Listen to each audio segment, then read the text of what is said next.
Hello students, I am Professor Neeta Fulchand Gaikwad.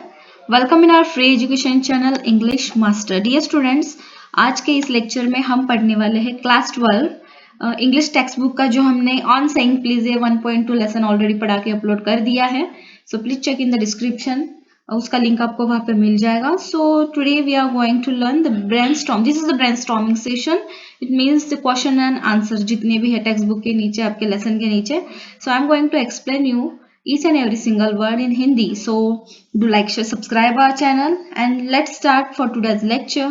चलिए शुरुआत कर देते हैं. Question number A1. Number 1, form groups and explain the following words with examples.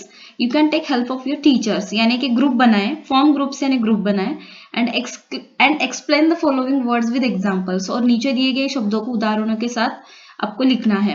You can take help of your teachers. और आप अपने जो teachers है, जो आपके शिक्षक है, उनकी मदद ले सकते हैं. The number 1 A. The first word is humility. What is the meaning of humility? It means being free from pride and arrogance.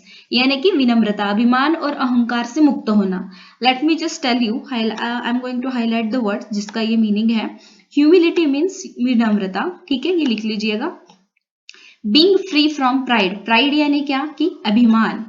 And arrogance. Arrogance यानी कि अहंकार, यानी कि अभिमान और अहंकार से मुक्त होना. बीइंग फ्री यानी मुक्त होना. सो चलिए यहाँ पे सेंटेंस फॉर्म कर लेते हैं. It requires great humility to overcome on problems. It means कि समस्याओं पर काबू पाने के लिए बड़ी विनम्रता की आवश्यकता होती है. Let's check number B. Okay, this is the B. Second word self esteem. What is the meaning of self esteem? It means self respect यानी कि आत्मसम्मान. आंसर इसका जो सेंटेंस है, self esteem makes us aware of our existence. It means आत्मसम्मान हमें अपने अस्तित्व के बारे में जागरूक करता है. एग्जिस्टेंस यानी कि अस्तित्व, मेक्स अस अवेयर यानी कि जागरूक करना. Okay. Number C gratitude. Gratitude का मतलब क्या है? Thankfulness for something that you have got. कृतज्ञता. अगर कृतज्ञता यानी कि चलिए इसको सेंटेंस थ्रू ही पढ़ते हैं. Gratitude is the sign of noble souls. कृतज्ञता यह महान आत्माओं का प्रतीक है. यानी कि thankfulness for something that you have got, कि कृतज्ञ रहना. ओके, चलिए नेक्स्ट वर्ड पढ़ लेते हैं. Number D courtesy. What is the meaning of courtesy? It means good manners and polite behavior, यानी कि शिष्टाचार. The answer is his gentle courtesy won my heart. Okay, उनके सौम्य शिष्टाचार ने मेरा दिल जीत लिया. Let's check the next word, generosity. Okay, generosity it means kindness. It means दानशीलता. So the sentence is I thank him for all his generosity. मैंने उनकी सभी दानशीलता के लिए उन्हें धन्यवाद दिया. Let's check what is the next word. Sympathy. Sympathy यानी कि feeling of pity and sorrow for someone else misfortune. सहानुभूति, दूसरे के लिए जब हमें सहानुभूति आती है, उनकी यानी कि दया जो आती है, ओके, उनका दुख देखकर हमें जो सहानुभूति उनके प्रति महसूस होती है, उसको कहते हैं sympathy. And the sentence is he express sympathy for the bomb victims. उन्होंने बम पीड़ितों के प्रति सहानुभूति व्यक्त की. Next sentence, next word empathy. Okay, sympathy के विरुद्ध क्या है? Empathy. The ability to understand and share the feelings of another, यानी कि हमदर्दी दिखाना. सहानुभूति दिखाना और हमदर्दी दिखाना, these are the two different words. Sympathy means what? कि सहानुभूति दिखाना, और एम्पैथी मीन्स व्हाट? कि हमदर्दी. It means answer the policeman show empathy with others. Police वालों ने दूसरे के साथ सहानुभूति दिखाई. ओके, सो चलिए क्वेश्चन A1 का फर्स्ट हमने कंप्लीट कर दिया. This is the second. Have a group discussion on the topic the need of soft skills at workplace. Use the following points. अभी ये नीचे दिए कुछ पॉइंट्स है, उसके थ्रू हमें the need of soft skills यानी जो कौशल्य लगते हैं, आपको जो सॉफ्ट स्किल्स आपके अंदर होने चाहिए काम की जगह पे एट वर्क प्लेस, तो वो कौन कौन से हैं? The first one is what, जो आपको दिया गया है, a written and verbal communication. Okay, verbal यानी कि आपको बात करने का तरीका आना चाहिए. रिटन यानी कि जो कि आपको रिटन कम्युनिकेशन है, उसमें क्या क्या आता है? Let's check. The answer is, just write it down in your notebooks. Nowadays, आजकल के दिनों में soft skills are very important in each area, हर एक एरिया में, हर एक काम के वर्क प्लेस में सॉफ्ट स्किल्स बहुत ही महत्वपूर्ण है। At any work place communication plays an important role, हर एक काम की जगह पे कम्युनिकेशन यानी कि जो बातचीत का तरीका है वो बहुत ही इंपॉर्टेंट होता है। Communication skills comprises various skills like verbal communication. अभी देखिए कम्युनिकेशन स्किल में क्या आता है, फर्स्ट तो वर्बल कम्युनिकेशन यानी कि जो हम बात करने का हमारा तरीका है। प्रेजेंटेशन स्किल्स यानी कि पीपीटी के सहायता से जो आप प्रेजेंटेशन देते हैं। लिसनिंग स्किल यानी कि जो आपके बॉस या फिर मीटिंग में अगर आप किसी बैठे हो तो आप क्या उनको जो वो बात कर रहे हैं उसको अच्छी तरह से सुनना, it means listening skill. Public speaking यानी कि जब आप पब्लिक प्लेस पे होते हो, अदरवाइज इट मीन्स कि आप किसी स्टेज पर खड़े हो या फिर अगर कोई मीटिंग है, कोई आपके ऑफिस की सेरेमनी है, वहां पर आपको बोलना है, that means public speaking. Interview job के लिए बहुत ही महत्वपूर्ण होता है। And writing skills such as writing notes यानी कि काम के जगह पे नोट्स लिखना, लेटर्स ड्राफ्ट करना, मेमोज लिखना, रिपोर्ट्स लिखना, इंस्ट्रक्शंस यानी सूचना लिखना, स्पीचेस यानी भाषण लिखना, इत्यादि स्किल्स किस में आते हैं, रिटर्न में आते हैं। So this is the most important part of the need of soft skills at work place. Let's check B is ways of interacting with others यानी कि दूसरों से जो बातचीत करने का तरीका है उनसे कैसे आप बात कर सकते हो। इट मीन्स इसका आंसर देखिए, skills such as active listening यानी कि अच्छी तरह से सुनना, कोलैबोरेशन अच्छी तरह से काम करना, presentation and communicating with colleagues यानी कि जो आपके काम की जगह पर जो आपके इतर जो सहकारी होती है, जो कर्मचारी होते हैं, उनके साथ आप किस तरह से व्यवहार करते हो, बात करते हो, are all important things to interact with others at workplace. It interact with others by presentation and it builds teamwork and helps to solve problems. क्या होता है जब आप टीम वर्क करते हो यानी कि जितने भी आपके बाकी के जो कलीग्स है, ओके, जो ऑफिस के जो कर्मचारी उनके साथ मिलकर आप जब काम करते हो तो इससे आपके कई सारे प्रॉब्लम सॉल्व हो सकते हैं और आपका काम का जो प्रेशर होता है वो भी कम हो जाता है। नंबर सी, क्रिएटिव एबिलिटीज यानी क्या, answer is it is need of time, ये तो वक्त की जरूरत है। And it is the new way to look and think about the work in different ways, और काम का तरीका बढ़ाने के लिए this is the most important thing. Also it allows to use new innovative ideas. Creative abilities से क्या होता है कि नए जो आइडियाज होते हैं वर्क प्लेस की जगह पे, तो वो आपके माध्यम से या फिर आपके कलीग के माध्यम से आपके सामने आ जाते हैं। And helps to solve problems and to approach the task easily. अगर कोई टास्क आपको दिया गया है, ऑफिस में कोई काम करने के लिए दिया गया है, जब आप टीम वर्क से या फिर क्रिएटिव एबिलिटीज के साथ different kinds of ideas, thoughts process जब आप एक साथ करते हो और उसको जब आप अच्छे तरह से काम करते हो, so it will help you a lot. What is the number D is emotional intelligence means what? Answer में देखिए, another most important soft skill which need at workplace is emotional intelligence. It tests the ability of a person to find and manage emotions. Emotions यानी कि क्या, आपकी जो भावनाएं होती है, right? Emotional intelligence is the key to both personal and professional success. Personal life और professional life को बैलेंस करने के लिए जो आपकी भावनाएं होती है वो बहुत ही महत्वपूर्ण होती है। While taking any decision rational thinking is important then emotional thinking.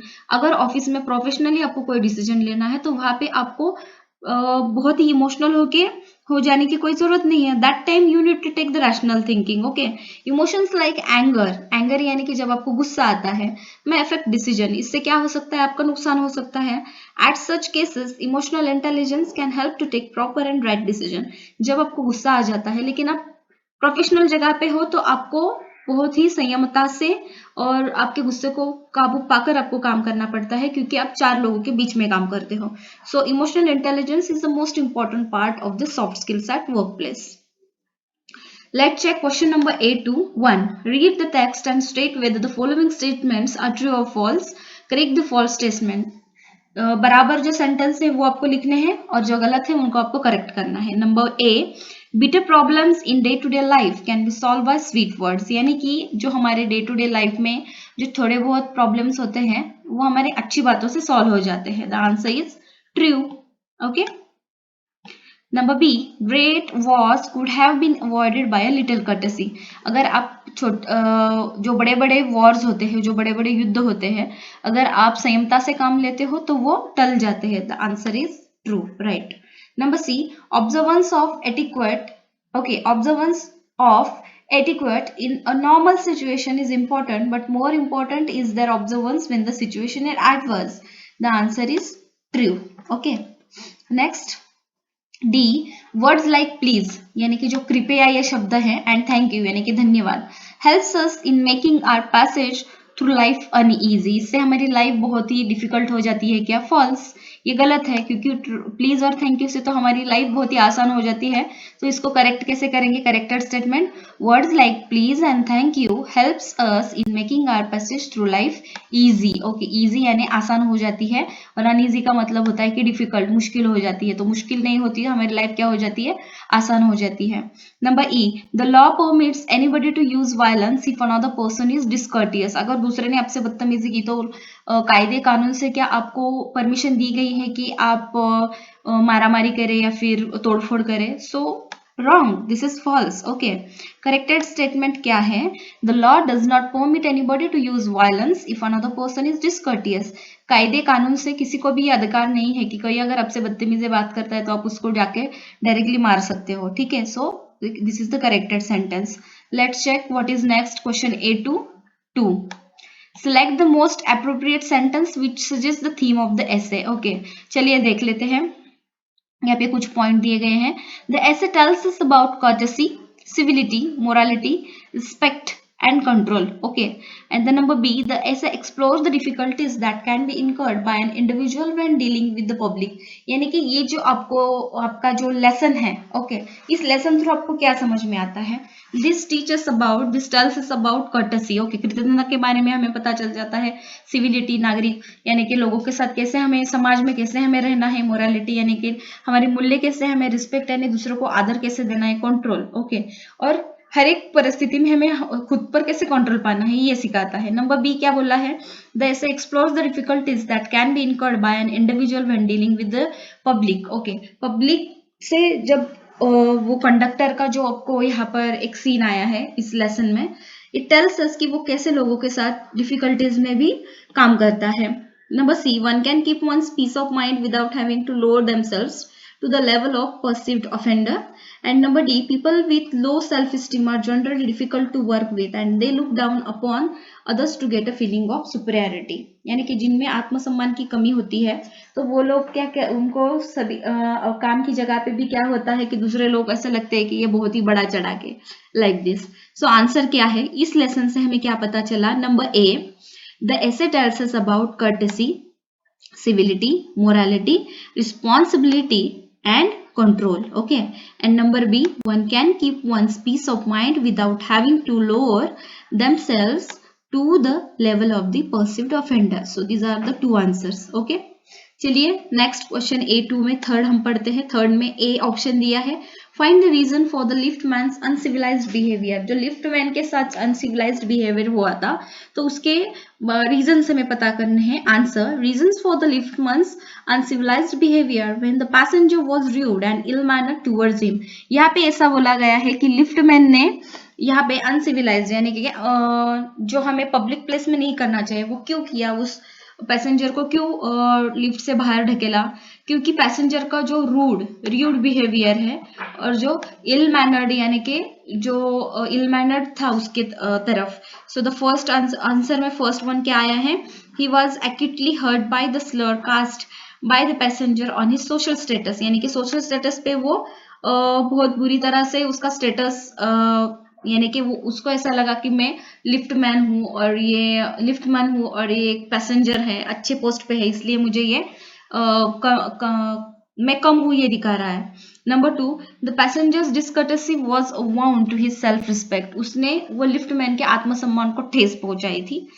And number 3, he felt insulted by the passenger discourtesy. जो डिस्कर्टेसी यानी कि जो अपमान उसका हुआ था लिफ्टमैन का, उससे उसको इंसल्टेड फील हुआ था. So these are the 3 reasons. Okay, next B. Okay, what is this? Question A2 3 में का B, list the people and their behaviour that made the passenger rude and ill mannered. वो कौन सी वजह थी जिससे वो जो पैसेंजर था, ठीक है, सो उसका जो स्वभाव था वो बहुत ही रूखा हो गया था और बहुत ही इल मैनर्ड हो गया था. फर्स्ट क्या हुआ था? हाउसमेड. सेकेंड हमने लेसन में क्या पढ़ा कि हाउसमेड को किसने कुछ बोला था? कुक ने बोला था. कुक ने फिर एम्प्लॉयर्स की वाइफ को बोला था, एम्प्लॉयर्स की वाइफ ने फिर एम्प्लॉयर को बोला था, एम्प्लॉयर ने फिर पैसेंजर को बोला होगा और पैसेंजर ने फिर लिफ्टमैन को बोला होगा, इससे ये ट्रांसफर हुआ। So answer is number 1, housemaid is rude to the cook, housemaid ने बदतमीजी से बात की कुक से।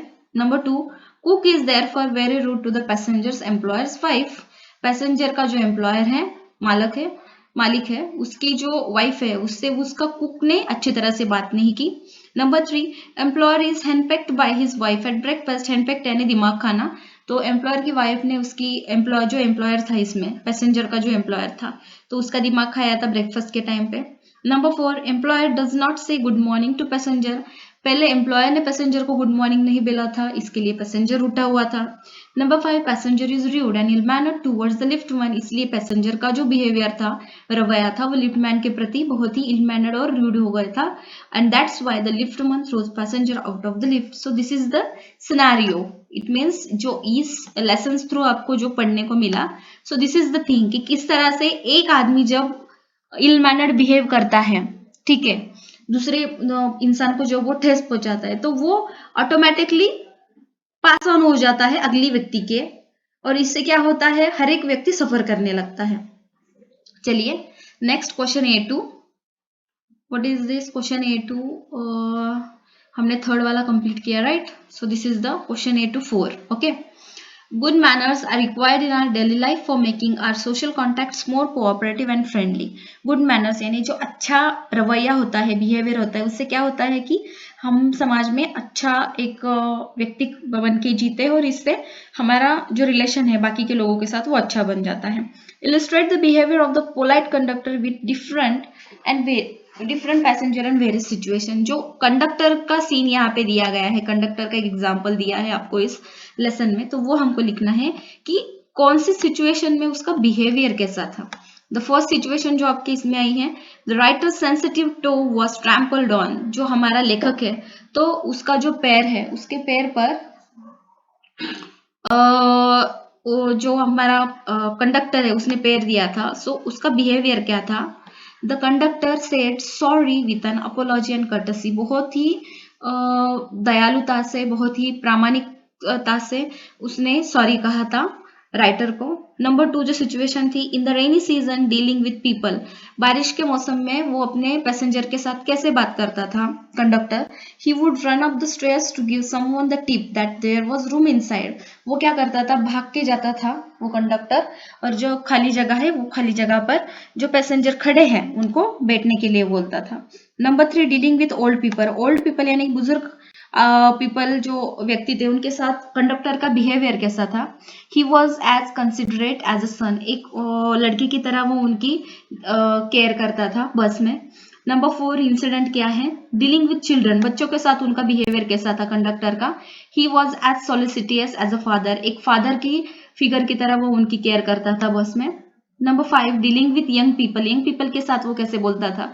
ही ऑलवेज इंडल्ज इन सम मेरी जस्ट विद देम, वो मजाक मस्करी हंसी मजाक करता था उनसे। और नंबर 6 ये जो सिचुएशन है, dealing with a blind man, अंधे लोगों के साथ उसका बिहेवियर कैसा था। He set him down safely on the pavement and then took him wherever he wanted to go after telling the driver to wait for a while, वो क्या करता था कि जब स्टॉप आता था तो वो अच्छी तरह से वो ब्लाइंड लोगों को, जितने भी ब्लाइंड पीपल उसके बस में चढ़ते थे, उनको अच्छी तरह से उतार के उनको रोड क्रॉस करवा के फिर वापस आके बस ड्राइवर को तब तक बस रुकाने के लिए बोलता था। Okay, so these are some situation जहां पर हमारे जो कंडक्टर है ये लेसन में उनका बिहेवियर कितना अच्छा रहा है, ये दिया गया है।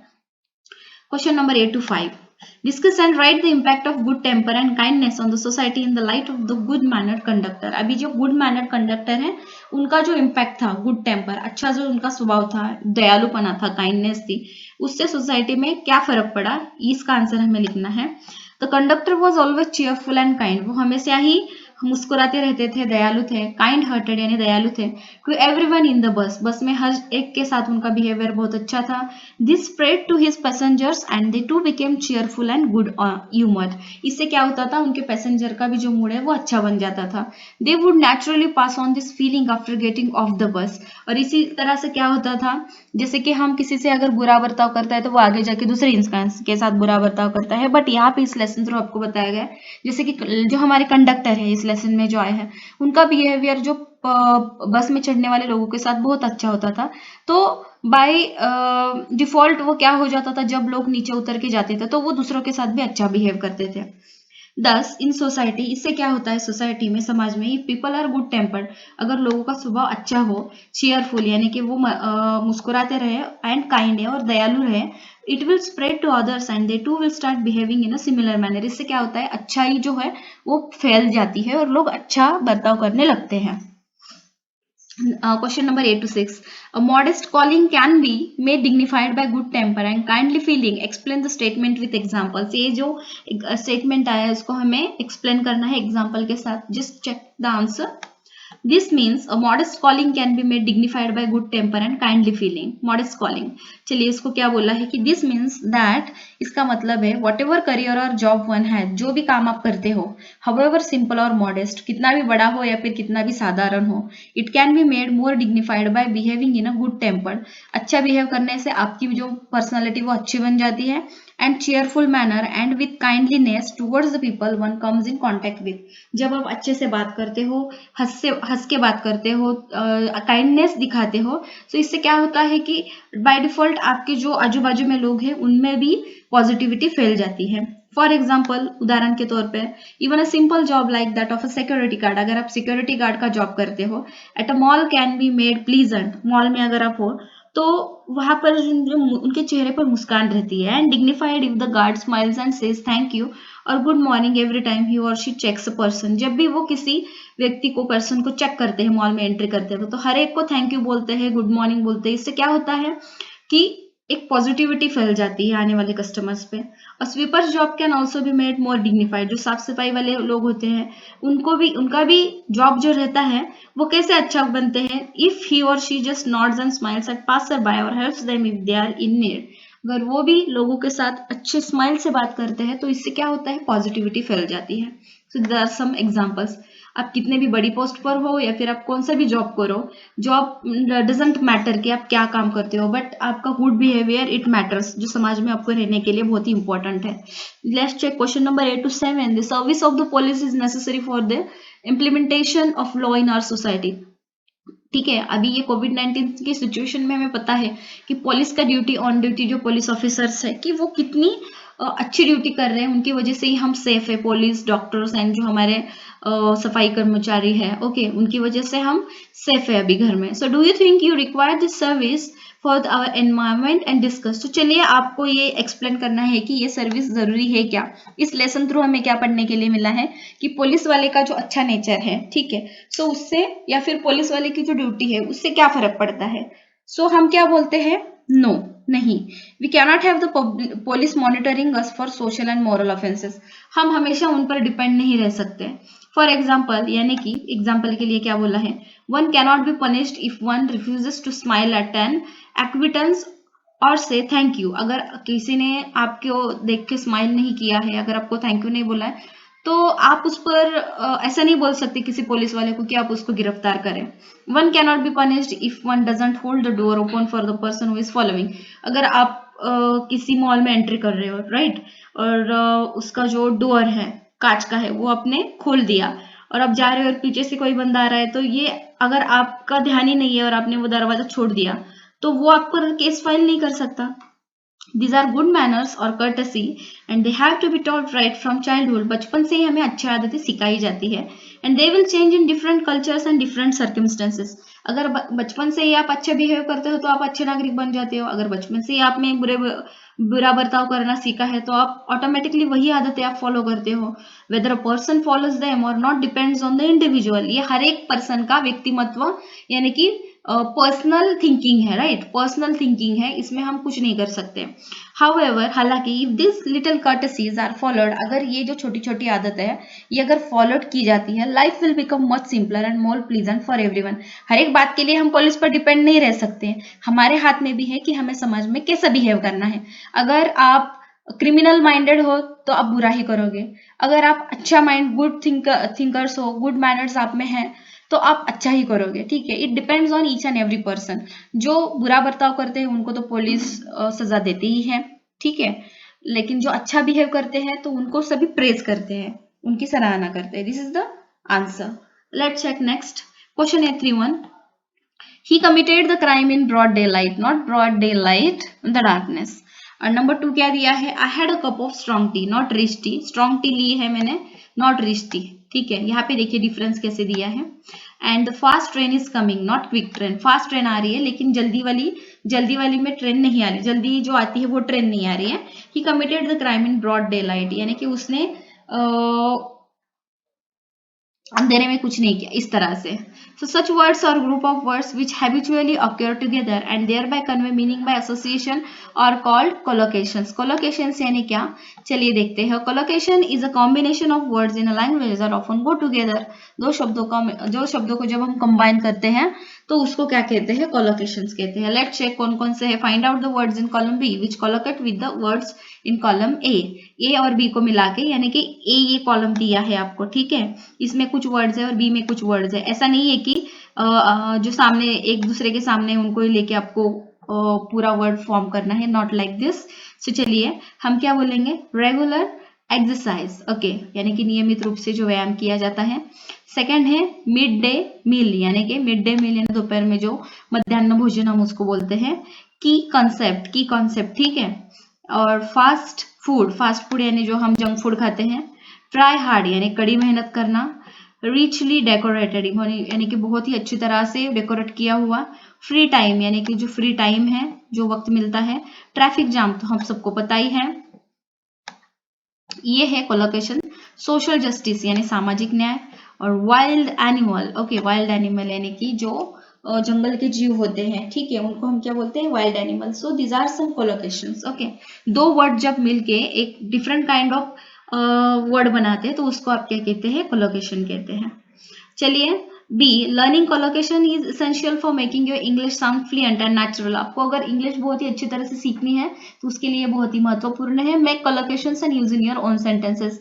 अभी बिग के साथ हमें कुछ वर्ड्स तैयार करने हैं, ठीक है, और वेल के साथ कुछ तैयार करने हैं. देखिए यहाँ पे क्या दिया है, मिस्टेक यानी गलती, बिग मिस्टेक बड़ी गलती. बिग सरप्राइज यानी बड़ा सरप्राइज. बिग वेलकम बहुत बड़ा वेलकम. बिग मील बहुत बड़ा मील. बिग डील बहुत बड़ी डील. बिग चैलेंज बहुत बड़ा चैलेंज. बिग न्यूज बहुत बड़ी न्यूज. और बिग शॉक यानी बहुत बड़ा जो धक्का हम बोलते हैं वो. अभी देखिए वेल ड्रेस्ड यानी अच्छी तरह से ड्रेस किया हुआ. वेल का मतलब है अच्छी तरह से. वेल मीन्ड अच्छी तरह से बताया हुआ. वेल स्टॉक अच्छी तरह से मेंटेन किया हुआ. वेल प्लीज यानी अच्छी तरह से बोला हुआ. वेल क्वालिफाइड यानी अच्छी गुणवत्ता होनी चाहिए. वेल डन यानी अच्छा काम किया. वेल कुक्ड यानी कि अच्छी तरह से खाना पकाया. वेल टेकन यानी कि अच्छी तरह से ले लिया. Let's check what is the answer. Okay, अभी देखिए बिग के साथ क्या वर्ड सेंटेंसेस हम तैयार करते हैं. It was a big mistake to hold a party on a rainy day. ये बहुत बड़ी गलती थी कि हमने रेनी डे पर पार्टी ऑर्गेनाइज की. 2, did you get a big surprise when you saw me. क्या तुमको मुझे देखकर बहुत बड़ा सरप्राइज नहीं मिला. Asked the little girl to her mother. छोटी बच्ची ने अपनी माँ को पूछा. Number 3, there was a big welcome waiting for the winning team. और जो जीतने वाली जो टीम है उनके लिए एक बहुत बड़ा बिग वेलकम वेट कर रहा है. Number 4, the hungry beggar prayed that he would get a big meal at the rich man's home. Hungry beggar यानी कि जो भूखा एक भिखारी है. बेगर यानी जो भीख मांगते हैं. सो उसने ये प्रे किया कि उसको बहुत ही अच्छा तरह से खाना मिले एक रिच मैन के घर से. Number 5, writing the difficult exam was no big deal for the intelligent boy. Okay, जो होशियार लड़का है उसके लिए कौन सी भी एग्जाम डिफिकल्ट नहीं होती. Number 6, Rohan realise that it would be a big challenge for him to win the match. Rohan को लगा कि मैच जीतना उसके लिए बहुत ही बड़ा चैलेंज है. Number 7, the discovery of a new element was big news in the scientific community. यानी कि साइंटिफिक कम्युनिटी में कोई भी जो डिस्कवरी होती है, खोज की जाती है, बहुत ही बड़ी न्यूज बन जाती है. Number 8, losing the beauty contest was a big shock for the arrogant girl. और एक जो अहंकारी लड़की थी उसके लिए ब्यूटी कॉन्टेस्ट हारना बहुत ही बड़ा धक्का था. ठीक है, नेक्स्ट चलिए. Well, the well dressed man jump over the पडल केयरफुली. वेल ड्रेस्ड मैन ने पडल से अच्छी तरह से जंप किया. Number 2, the advice the teacher give Rita was well meant but Rita did not like it. Rita को टीचर द्वारा एडवाइस दी गई, वेल मीन्ड थी, बहुत ही अच्छी तरह से बताई गई थी, पर उसको कुछ फर्क नहीं पड़ा, उसने सुना नहीं. Number 3, the cook was happy to see the well stock cupboard. Cook को बहुत खुशी हुई जब उसने जो किचन में कबर्ड है वेल स्टॉक यानी कि वो सामान पूरी तरह से भरा हुआ उसने जब देखा. Number 4, little Naina was well please with her birthday gift. और लिटिल नैना जो है, छोटी नैना, वो अपने बर्थडे गिफ्ट से बहुत ही खुश हुई थी। Number 5, the company needed a well qualified man its head, और कंपनी को अपने हेड पोजीशन पे एक वेल क्वालिफाइड, अच्छा ही गुणवत्तापूर्ण एक व्यक्ति चाहिए थी। Number 6, the decoration for the wedding was well done, शादी के लिए जो डेकोरेशन था बहुत ही बढ़िया बनाया था। Number 7, the hungry man ate the well cook meal with pleasure, जो भूखा आदमी था उसने जो वेल कुक यानी अच्छी तरह से पकाया हुआ खाना बहुत ही आनंद से खाया। Number 8, advice given by one's parent should be well taken, किसी भी पेरेंट द्वारा, किसी के अगर माता पिता द्वारा कोई एडवाइस दी जाती है उसको आपको वेल टेकन, अच्छी तरह से लेना चाहिए, समझ में लेना चाहिए। Number 2, sometimes while using a word in a sentence, we have to change its word class. We can make several more words from the root word. Root word यानी कि जो मूल word शब्द होते हैं उनका यहाँ पे आपको अभी देखिए यूज करना है। We can make several new words from the root words, से नए words बनाने हैं। For example, I asked Sumit to, यहाँ पे ये fill in the blanks आपको करने हैं कि I asked Sumit to dash dash my pencil for me sharp, ये sharp जो word है वो आपको यूज करना है। Answer would be I asked Sumit to sharpen my pencil for me. This is your answer. Okay students, मैंने यहाँ पे highlight किया है। Now read the following sentences and use the words given in the brackets. Change the word class and rewrite the sentence. तो हमें जो bracket में दिए गए वर्ड्स हैं उनको इस्तेमाल करके रीराइट करना है, सेंटेंस को वापस लिखना है। Number A, Leena was eating a very delicious apple and obviously enjoying it. Crunch, crunch का उपयोग कैसे करेंगे? Answer, Leena was eating a very crunchy apple and obviously enjoying it. This is your answer. Let's check B. This picture looks, in the bracket, this color. Answer is, this picture looks colorful. Okay. Number C. I'm afraid that your behavior is just not accept. Accept का use करना है. Answer is, I'm afraid that your behavior is just not acceptable. D. I like my elder brother. He is very. Help का हमें इस्तेमाल करना है. I like my elder brother. He is very helpful. मुझे मेरे बड़े भाई बहुत अच्छे लगते हैं क्योंकि वो मुझे हमेशा मदद करते हैं। I'm afraid that your behavior is just not acceptable. मैं डर गई थी क्योंकि आपका जो बिहेवियर है, जो बर्ताव है, वो नॉट एक्सेप्टेबल था। दिस पिक्चर लुक्स कलरफुल, ये चित्र बहुत ही कलरफुल है। और Leena was eating a very crunchy apple and obviously enjoying it, Leena बहुत ही क्रंची एप्पल खा रही थी और खुश थी। ये इसका हिंदी में अनुवाद मैंने आपको बताया। Let's check complete the following table, put a cross if word class does not exist. यहाँ पे देखिए, जैसे कि नाउन, नाउन यानी नाम हमने पहले कक्षा में पढ़ा है, वर्ब यानी क्रिया, एडजेक्टिव यानी विशेषण, एडवर्ब यानी क्रिया विशेषण। ओके, चलिए नंबर 1, एब्सेंस। एब्सेंस का वर्ब तो नहीं होता, ठीक है, सो इसका एडजेक्टिव क्या हो जाएगा? एब्सेंट। ये देखिए मैंने यहाँ पे इसको बोल्ड किया है, ये आपके आंसर से। एब्सेंस का एडजेक्टिव हो गया एब्सेंट और एडवर्ब हो गया एब्सेंटली। Number 2, alarm. अलार्म का वर्ब होता है अलार्म, अलार्म का एडजेक्टिव हो जाएगा अलार्मिंग और एडवर्ब हो जाएगा अलार्मिंगली। नंबर 3, अट्रैक्शन का वर्ब हो जाएगा attract, adjective is attractive and adverb हो जाएगा अट्रैक्टिवली। एबिलिटी का वर्ब होता है इनेबल और उसका एडजेक्टिव हो जाता है एबल और एडवर्ब हो जाता है ably. Admiration, okay, admiration is the noun, the verb will be admire, the adjective is admirable and adverb is admirably. Agreement, agreement this is the noun, इसका वर्ब हो जाता है अग्री, इसका एडजेक्टिव हो जाता है एग्रीएबल और एडवर्ब हो जाता है agreeably. Application, this is the noun, the verb is apply, इसका एडजेक्टिव हो जाता है एप्लीकेबल और इसका एडवर्ब नहीं हो सकता। Okay, avoidance, this is the noun, इसका वर्ब होगा अवॉइड, इसका एडजेक्टिव होगा अवॉइडेबल और इसका एडवर्ब हो जाएगा avoidably. Difference, this is the noun, okay, difference का जो आपका वर्ब है that is differ, adverb, adjective is different and adverb is differently. Okay, so chaliye next, number 3, register often refers to the degree of formality of language, but in a more general sense it means the language used by a group of people. It's similar to work or interests such as doctors or lawyers. Okay, so chaliye यहाँ पे क्या दिया गया है, let me just take the pointer. Imagine that your principal or teacher is coming. सोचिए कि आपके principal या फिर टीचर आ रहे हैं। When you meet him, you would never say, अगर आप, क्या आप उनको ऐसा बोल सकते हैं क्या, hey dude what's up, hey भाई क्या चल रहा है? नहीं ना, this is a formal situation, so you would say good morning sir। तो आपको formal situation में good morning sir ही बोलना है। In every situation use an appropriate expression according to the person. जैसे आप अपने प्रिंसिपल टीचर्स के साथ कैसे बात करते हो उनसे मिलने के बाद, अपने फैमिली के साथ कैसे बात करते हो, दोस्तों के साथ, मॉम डैड के साथ कैसे बात करते हो, ये कुछ एक्सप्रेशन आपको लिखने हैं। The language you use when you meet someone depends on their age, position etcetera. There are formal and informal registers in spoken and written language. चलिए आंसर मैंने आपके लिए दे दिया है। Write appropriate expressions and words which you have to use while facing an interview. Interview के time पे आपको अगर फेस करना है तो आप कैसे बोलोगे? First is may I come in, okay. Next हो जाएगा मे आई हैव अ सीट, क्या मैं बैठ सकता हूँ? May I come in it means क्या मैं अंदर आ सकता हूँ? May I have a seat it means क्या मैं बैठ सकता हूँ? थैंक यू का मतलब होता है धन्यवाद। आई am sorry but I did not catch what you said, मुझे क्षमा कीजिए बट आपने जो कुछ बोला मुझे समझ में नहीं आया। और नेक्स्ट में आप क्या बोल सकते हो? ये प्लीज लेट मी नो, कृपया मुझे बता दीजिएगा, ओके। नेक्स्ट क्या है? You are writing a letter of complaint, आप एक कंप्लेंट लेटर लिख रहे हो। List the proper expressions that you would like to write, okay. आपको प्रॉपर एक्सप्रेशंस लिखने हैं। फर्स्ट है आई डिसएग्री, यानी कि मुझे ये पसंद नहीं। सेकेंड है I am sorry to say that, मुझे बहुत दुख हो रहा है ये बताते हुए। Number C I would like to suggest, मैं आपको सजेस्ट करना चाहूंगा। Number D this was not expected from a company like yours, आपकी कंपनी से मुझे ये एक्सपेक्ट नहीं था। Number E please replace the defective piece as soon as possible, खराब हो गया जो ये पीस है इसको जल्दी से जल्दी आप रिप्लेस करें। इस तरह से भी आप बोल सकते हो,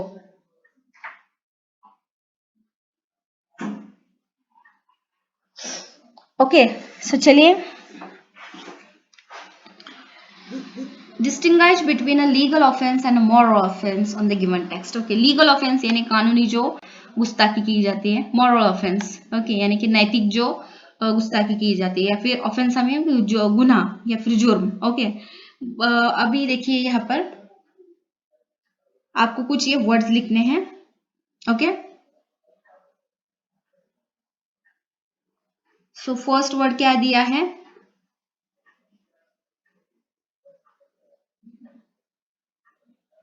इसका मतलब है बर्गलरी, ओके, यानी कि चोरी। ये गुनाह है, यानी कि कायदे से एक हम बोलते हैं ना इसको, व्हाट वी सेड, कायदे से ये क्या है? अपराध है, ओके। चोरी, बर्गलरी यानी कि चोरी।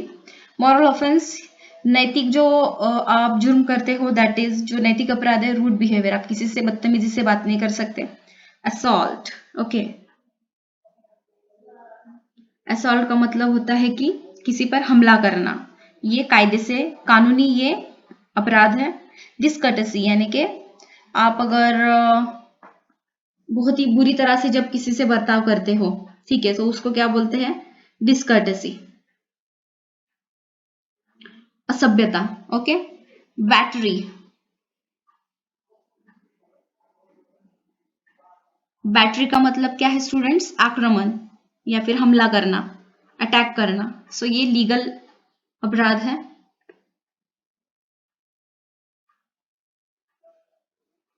और नेक्स्ट जो वर्ड है आपका दैट इज हॉटीनेस। हॉटीनेस यानी कि अभिमान, घमंड, अहंकार, लैक्टरेशन ऑफ वंस फीलिंग, किसी दूसरे की भावनाओं को ठेस पहुंचाना। सो ये नैतिक अपराध है, मॉरल ऑफेंस।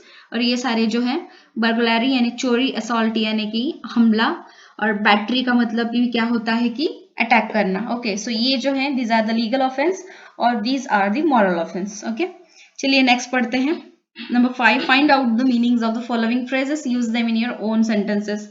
जो वाक्य प्रचार है उसका उपयोग करना है। गिव एंड टेक का मतलब क्या होता है? Meaning is exchange of ideas, okay, यानी कि आइडियाज जो है वो एक दूसरे को बताना। इसमें सेंटेंस हमने बनाया है यहाँ पे, the TV stars engaged in an interesting give and take which was enjoyed by the audience, यानी कि जो टीवी स्टार्स जो गिव एंड टेक करते हैं, आइडियाज एक्सचेंज करते हैं, उससे ऑडियंस खुश हो जाती है। अ ब्लैक आई, इसका मीनिंग क्या दिया है? An area of skin around the eye that has gone dark because it has been hit.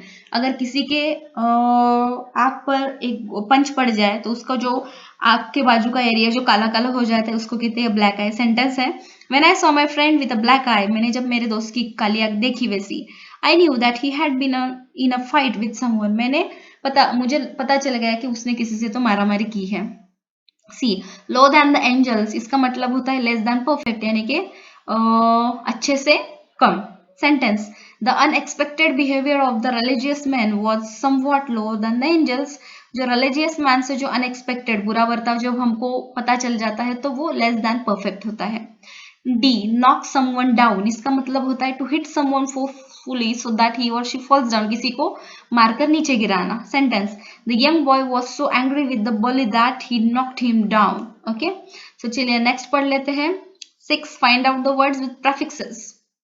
Prefixes and suffixes मैंने पहले भी आपको पढ़ाया है, चलिए वापस से पढ़ लेते हैं। What is prefix, what is suffix. यहाँ पे देखिए अनसिविल, जो शब्द से सिविल, ये एक हमारा वर्ड है। ओके, ये वर्ड से पहले जो ये अन आ गया यूएन, इसको क्या हम बोलते हैं, प्रेफिक्स, जो इस शब्द से पहले आ गया। सो प्री यानी कि पहले आते हैं तो उसको प्रेफिक्स बोलते हैं। यहाँ पे देखिए डिस कर्टसी, ओके, यहाँ पे अनफ्रेंडलीनेस, यहाँ पे इनकन्वीनियंस और यहाँ पे unusually. Okay, so these are some prefixes. Suffixes में रिक्वायरमेंट, यहाँ पे देखिए रिक्वायर यानी जो रिक्वायर होता है। ओके, सो MENT यहाँ पे क्या हो गया, सफिक्स, यानी कि शब्द के बाद में जब आता है उसको क्या बोलता है, सफिक्स। इंस्ट्रक्ट, इंस्ट्रक्ट के बाद क्या आ गया, IOAN यानी कि instruction, this is the suffix. Reason, reason के बाद क्या आ गया, reasonable, able. Okay, reasonable, reasonable, it means this is the suffix. Discover, discover ये वर्ड पता है, वाई आने के बाद ये क्या हो गया, suffix, discovery.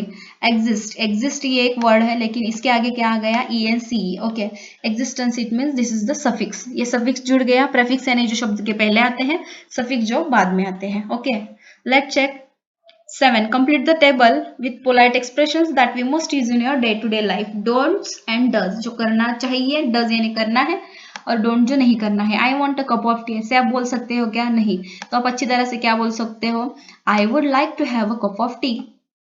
Send me the mail, directly आप ऐसे नहीं बोलोगे, आप क्या बोलोगे, please send me the mail. Okay, go away और लीव मी अलोन, चले जाओ मुझे अकेला छोड़ दो, ऐसे नहीं कहे, आप कैसे बोल सकते हो, please let me be my self, कृपया मुझे थोड़ी देर के लिए अकेला छोड़ दीजिए। ओके, यू आर रॉन्ग, आप गलत है, इस तरह से आप बोलोगे क्या, नहीं, आपको कैसे बोलना है फिर, are you sure you are right, क्या आपको अंदाजा है, आपको गारंटी है कि आप सही हैं।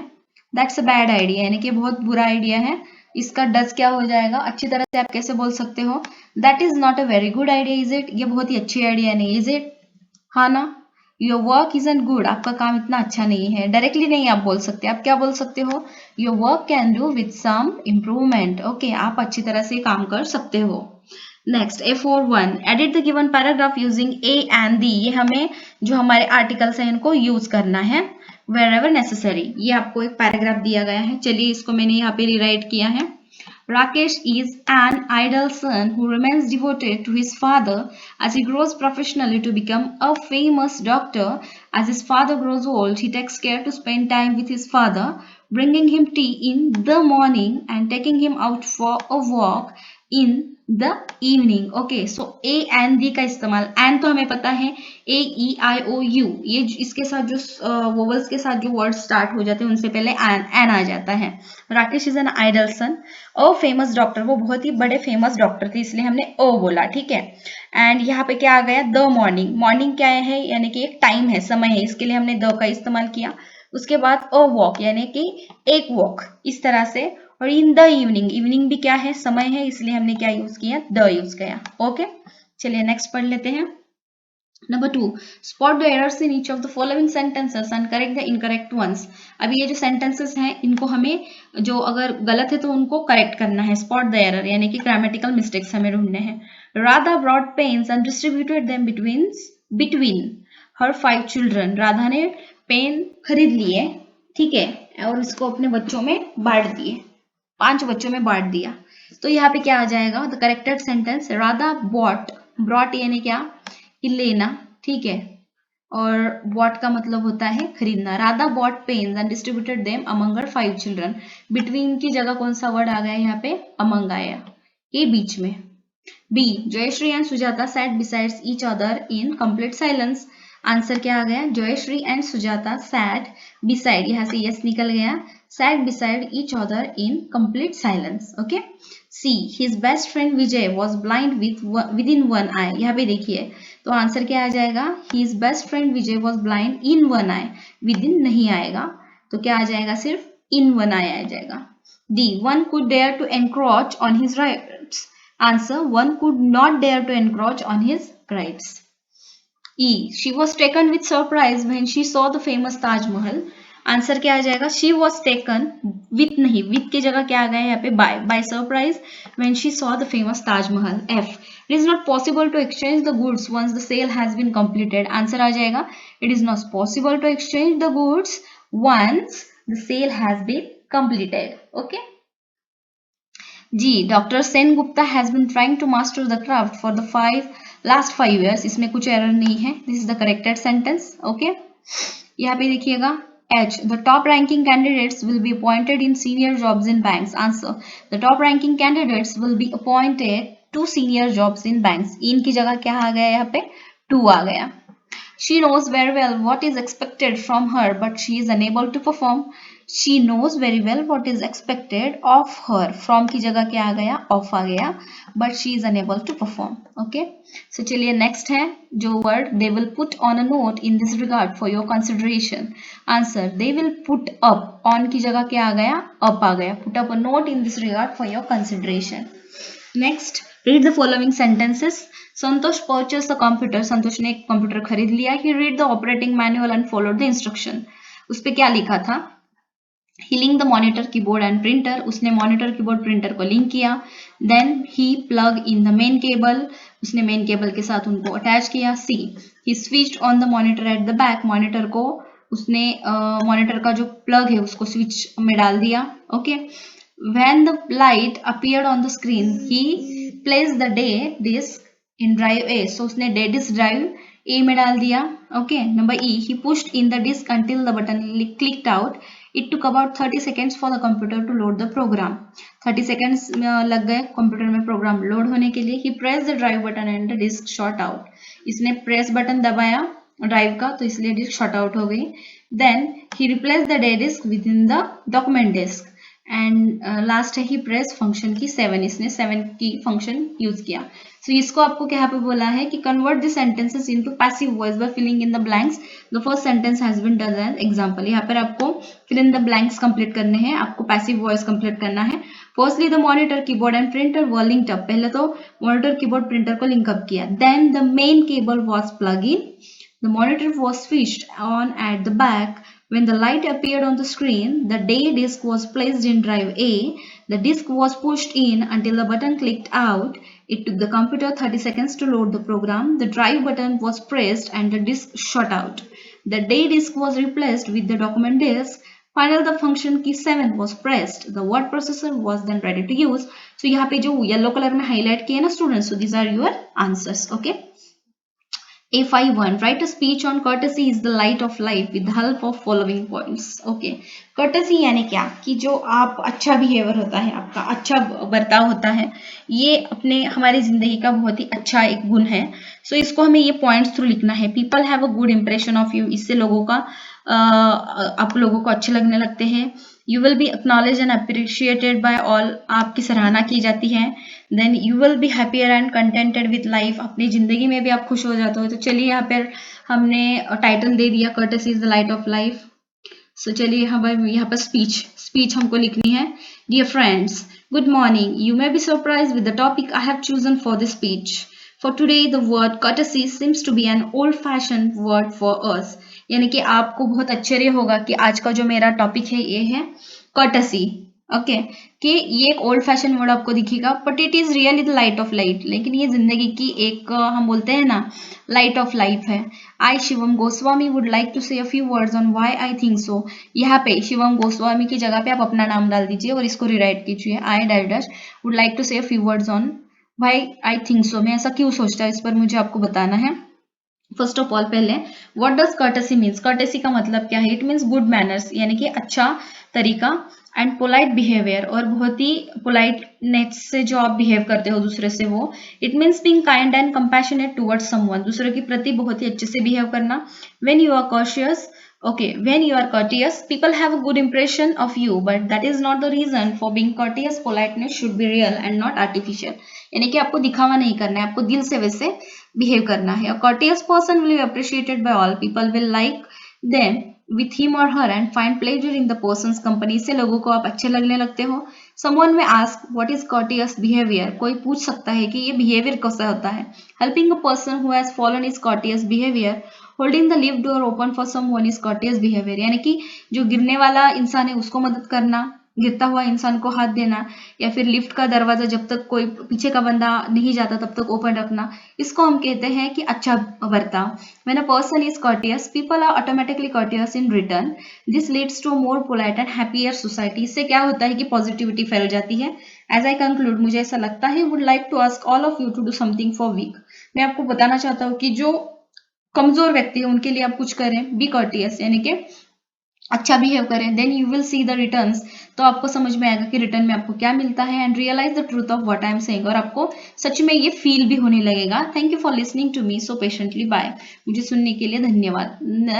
नेक्स्ट क्या दिया गया है? Manners make man. Expand the idea in your own words with proper example. Manners यानी कि जो आपका तरीका है, बर्ताव है. ओके, सो उससे इंसान कैसे बनता है? Manners makes math. So goes a famous saying. एक बहुत ही बड़ी सेइंग है. In the world of today, आज के इस दुनिया में, पीपल आर जज bye there manners and conduct. लोगों को आज की दुनिया में उनके बर्ताव से जाना जाता है. Manner distinguish us from animals and makes us human. जानवरों से हमें ये मैनर्स ही हमारे अलग करते हैं. A person who is courteous and considerate towards others is said to possess good manners. जो अच्छा बर्ताव करता है उसको अच्छा कहते हैं. Such a person is respectful to his superiors, courteous to his equals and sympathetic towards his subordinates. इससे सब उसके जो बराबर के लोग हैं, उससे कम हो या फिर उससे ज्यादा ऊपर की पोस्ट के हो, उसको अच्छा ही बोलते हैं. ही always shows concern for the well being and comfort of others. He uses words like please. जो अच्छी व्यक्ति होती है वो हमेशा please, thank you and sorry ये वर्ड्स का इस्तेमाल करती है जब दूसरे से बात करती है. He help senior citizens and those in need. वो जो वृद्ध व्यक्ति है उनकी भी मदद करते हैं, और जो नीडी पीपल है उनकी भी मदद करते हैं. Everyone likes a person who speaks and behaves politely and treats others respectfully. हर एक को ऐसा व्यक्ति अच्छे लगते हैं. Good manners cost practically nothing but can buy everything. अच्छा बर्ताव आपको प्रैक्टिकली कुछ नहीं देगा, ठीक है, लेकिन बाकी सब कुछ आपको दे सकता है.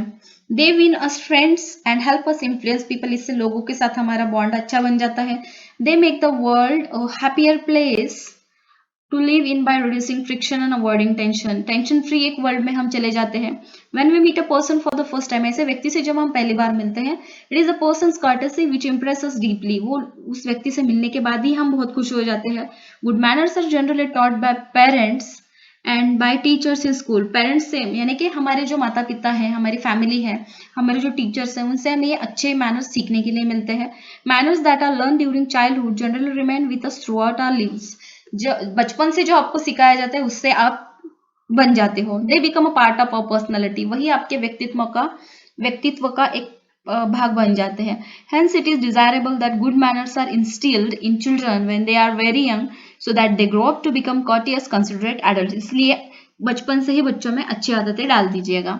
A6 में आपको एक्सप्लेन करती हूँ. Number 1, read A.G. Gardiner's essay the open window. A.G. Gardiner का आपको एक ऐसे पढ़ना है, द ओपन विंडो, ये पढ़िए and compare its theme with the essay on saying please. द ओपन विंडो पढ़ के ऑन सेइंग प्लीज की थीम से उसको आपको कंपेयर करना है. Number 2, nothing clears up my spirits like a fine day. Keats. Okay. So collect the information of the poet Keats and write it in your notebook. So आप online ये search कीजिएगा, nothing clears up my spirits like a fine day, और उसके जो notes हैं वो आपको notebook में लिखना है. Number A71, soft skills are required in all walks of life including careers and industries. They are increasingly becoming the essential skills of today's workforce. Soft skills are an integral part of finding, attracting and retaining clients also. Highly developed presentation skills, networking abilities and adequate awareness can help you win new clients and gain more work. यानी कि जो हमने पहले question number A1 में पढ़ा था soft skills, तो चलिए यहाँ पे दे दिए हैं. The following are considered the most important soft skills. यहाँ पे देखिए क्लाउड्स में दिया है. वर्क एथिक्स यानी काम में जो तरीका होता है वो. प्रॉब्लम सॉल्विंग यानी कि आपकी प्रॉब्लम सॉल्विंग थिंकिंग क्या है. कम्युनिकेशन, आप किस तरह से बात करते हो. टीम वर्क, आप अपने टीम के साथ कैसे काम करते हो. फ्लेक्सिबिलिटी और अडेप्टेबिलिटी, और आप किस तरह से फ्लेक्सिबिलिटी के साथ काम करते हो. इंटरपर्सनल रिलेशंस, आप अपने कॉलीग्स हैं उनके साथ आपका रिलेशन कैसा है, लीडरशिप, अगर आप हायर पोस्ट पे हो तो आपकी लीडरशिप की क्वालिटी कैसी है. So these are some soft skills. Number 2, following are the institutions where you will get the courses related to soft skills. यानी कि अगर आपको आगे जाके इसमें अगर कोई कोर्स भी आपको पढ़ना है तो आप कहाँ पे पढ़ सकते हो. Number 1, Indian Institute of Management Ahmedabad Gujarat में आपको ये कोर्सेज सिखाए जाते हैं. Number B, Indian School of Business Management Hyderabad में आपको ये पढ़ाया जाता है. Number C, XLRI Xavier School of Management Jamshedpur में भी ये सिखाया जाता है. और number D, Indian Institute of Foreign Trade New Delhi में भी ये कोर्सेज लिए जाते हैं.